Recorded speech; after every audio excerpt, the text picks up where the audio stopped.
We only get to your stores once a year. And that's why we're here today, so that you have access to us all year long. You know, they say you can't judge a book by its cover. But just because they say it doesn't necessarily mean that it's true. And besides, who are they anyway? Well, I don't know who they are, and you may not know who we are. My name is Kelvin. And I'm Dustin. And we're going to spend the next few minutes talking about visual merchandising and what it means here at Kids R Us. Visual merchandising is more than just putting a few items out for your customer to see. It's about a feeling or an image of your store. And believe me, in visual merchandising, looks definitely make a difference. Well, that's where we come in. We're going to teach you the basic principles of visual merchandising, how to make your store look its best, the reasons why, and how this can be the most rewarding part of your job. When you get up in the morning, you take a lot of time picking out the right outfit because you want to look good and you want to make a good impression. After all, your appearance does tell a lot about you. It's easy to understand if you think about uniforms. If you see a policeman, a football player, or a soldier, you know exactly what they're about. You're right, and it's the same way here at Kids R Us. We believe our guests should know exactly what we're about just by looking at our store. The way the guest perceives our store will directly affect the amount of time and money they spend with us. But Dustin, who is our guest? Well, we've got a lot of different guests. Grandparents, dad, kids, but our main guest is... Mom. Yeah, Mom. We love her. She probably has 2 or 3 kids, may work a part-time job, and probably hasn't had a spotless house or good night's sleep in years. She's looking for good quality, fashionable clothing at a reasonable price. And she really needs to have a convenient and comfortable shopping experience. We do a lot to make Kids R Us a mom-friendly environment. Now let's show you how you can do it too. There are several objectives you have to think about before you even begin merchandising your store. The first objective is the image of the store. A lot of different things convey image. The kind of product you have, the way it's displayed, the cleanliness, the lighting, the music, the associates. All of these things send a message to our guests about what the image is of Kids R Us. Think you can't figure out image? Just think about walking into an elegant restaurant where everyone's in their best dress and you only have $10 in your pocket. You don't need to see a menu to know that this restaurant is not the right choice. Well, we want our moms to know that they've made the right decision from the moment they walk in our store. And to do that, you don't even need to say a word. That's right, and we call the next objective silent selling. There are many things we can do to silently sell our product and our image to our guests. Say you have a brand like Oshkosh.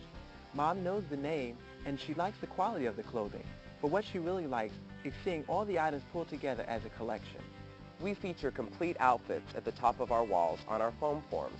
These foam forms silently show Mom how all the pieces in the collection work together. You can even show matching accessories like hats, bags, and hosiery.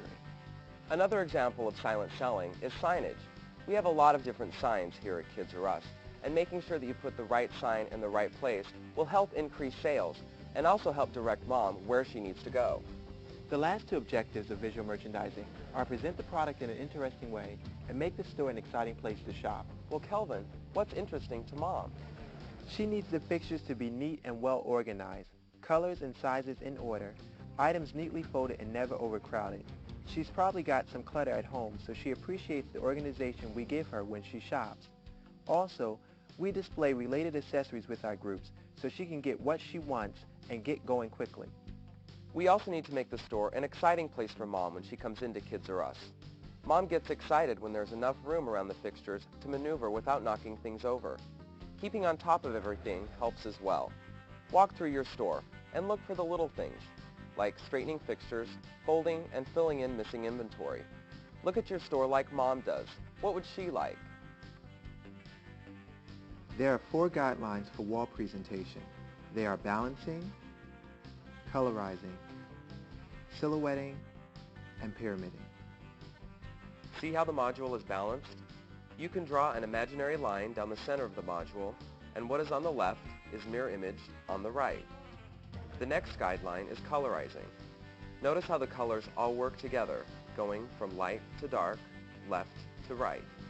You can refer to the Visual Merchandising Guidebook for the colorization chart to follow. The final 2 guidelines for wall presentation are silhouetting and pyramiding. Silhouetting means that smaller items go above larger items. Tops usually go above bottoms. Pyramiding is the structure or shape of your module. Display is at the top of the pyramid. key items in the center, and the most amount of merchandise or broken size runs at the bottom of the module. Now, we're going to show you how you can build a wall module. When building a wall module, first follow the current set of floor plans to give you direction on which product should be featured. Begin by placing your key items in the center of the wall. Next, fill in the most amount of merchandise at the bottom. To complete the module, add foam forms at the top of the wall.